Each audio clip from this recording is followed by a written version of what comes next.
Australia is probably not the first country that comes to mind regarding the issue of child marriages. While it's not as widespread as it may be elsewhere, child rights group Plan International Australia says the practice does occur in Australia. Chief Executive Ian Wishart says the risks for girls forced to marry at a young age are concerning. The first thing that happens is a child is usually withdrawn from school and no one seems to know where the child has gone. So first of all there's that education, but then the marriages themselves are often to much older men. There's a power imbalance from the very beginning, so this often translates into emotional and physical abuse or violence within the marriage. It's very harmful to that young person. And then early pregnancy is often another result, which is risky and can result in complications and even death. Mr Wishart believes there are two main factors driving the practice of child marriage. He says some parents have strong cultural stereotypes for their girls' role as mothers or wives. Others believe children are the property of parents.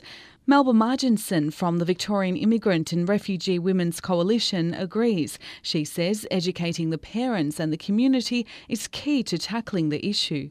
I really think that the public should be more concerned about the need to educate our young people about their rights and about their right to choose whom they will marry, especially because they are already Australians.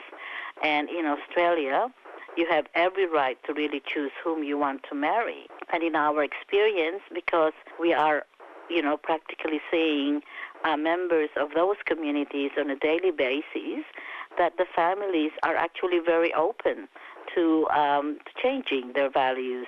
Some may take a longer time, but others are already changing. A former child bride from Afghanistan was coerced into an arranged marriage at the age of 16 in Australia because her parents thought they were acting in her best interest.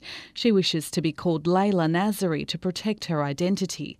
Miss Nazari attributes a lack of knowledge about her rights and the power of ingrained cultural values to obey her parents' wishes for enduring 4 years of marriage in an abusive relationship with a man almost 20 years her senior. I was a young girl and very naive and didn't know about my rights as an individual, as a human, as a girl, as an Australian, that I should have to stand up for myself or say no. I was thinking that was all part of the culture and we have to go through this. So I just thought that's normal. Ian Wishart from Plan International Australia says changing community attitudes is difficult but possible.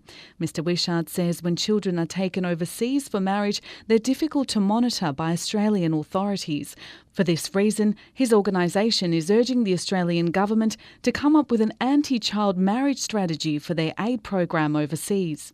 This is a global problem, and often the girls that are forced into a child marriage here in Australia are taken from Australia to be married in another country and often will remain there for some years before returning to Australia. So you can't just tackle it here in Australia, you have to tackle it around the world. We urge the Australian government to use its aid program to help in this problem of child marriage by helping girls to complete their education, and while they're in education, explaining to parents that an education and an economic job is a better outcome than an early child marriage. Former child bride Layla Nazari supports the concept of dealing with the issue at a grassroots level. If we can send funding or if we can send support that we can educate our people in overseas because that's actual problems start from overseas and they think it's a normal way of living and that's how it's been in generations and generations and it has to be like that forever.